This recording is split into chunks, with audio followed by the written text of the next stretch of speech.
nós criamos, junto ao Maurício de Souza, todo mundo aqui, eu acredito que já deve ter participado da Turma da Mônica, né? Turma da Mônica, todo mundo já vivenciou e já presenciou, leu, já foi fã.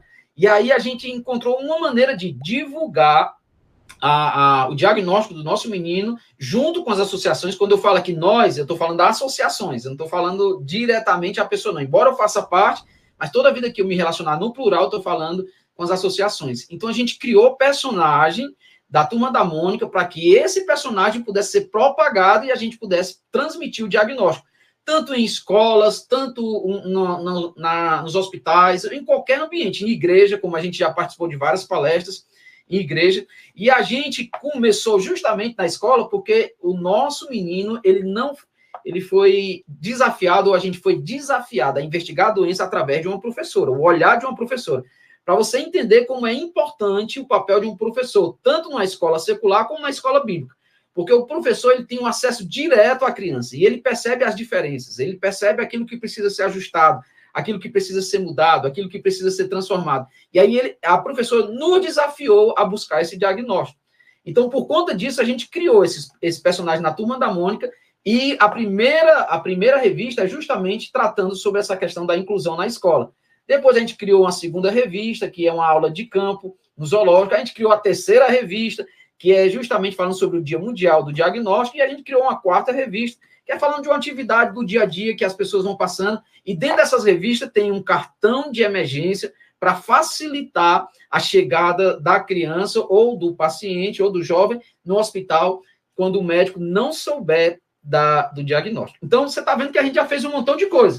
Fora isso, a gente também participou de um projeto chamado Cada Passo Importa, onde foi escrito um livro contando, um dos capítulos conta a nossa história, onde várias personalidades no Brasil, como Fernanda Takai, da banda Pato Fu, como Mário Cortella, como Maurício de Souza, como Daiane dos Santos, como Carlinhos Brau, e outros personagens contando história, divulgando esse diagnóstico. Dentro desse projeto foi criada uma música que eu depois quero convidar você a procurar no YouTube, Amor Raro, o nome da música é Amor Raro, é uma música linda, já foi premiada internacionalmente, justamente por causa dessa causa, de estar transmitindo a questão da inclusão, de falar do amor raro, de falar de algumas coisas mais, e a gente já ganhou prêmios justamente por conta dessa música, né, dessa questão, dessa canção.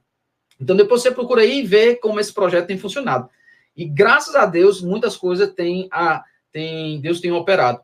E trazendo para a nossa realidade de igreja, trazendo para a nossa realidade, olha, a igreja, ela é um papel fundamental. Eu gosto muito de falar isso porque todas as pessoas, a igreja ela faz o papel do Estado, a igreja ela faz o papel do hospital, a igreja ela faz o papel da família, a igreja ela faz, quando uma igreja é bem preparada, quando uma igreja é bem estruturada, quando a igreja ela trabalha dentro de princípios, as pessoas que chegam até ela vão ter uma vida totalmente transformada.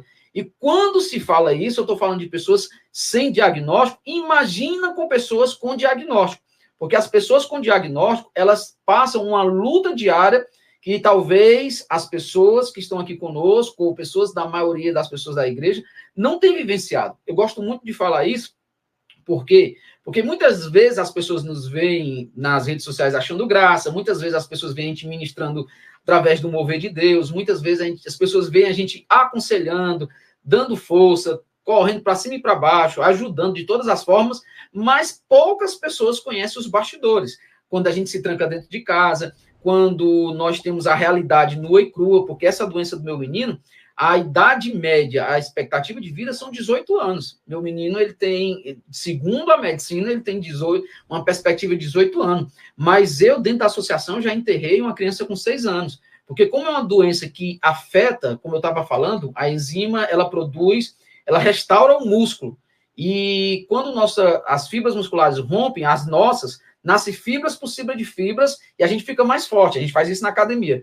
Mas quando as crianças com distrofia muscular do Duchenne rompem as fibras, ou vira gordura ou fibrose, e aí ela deixa de andar, primeiro ela vai destruindo, vindo de baixo para cima, destruindo os membros inferiores, depois vai afetando todo o corpo, até chegar ao coração e o pulmão, que são músculos, e aos 18 anos, em média, tem uma parada cardiorrespiratória. Não é uma tarefa fácil a gente lidar com isso todos os dias.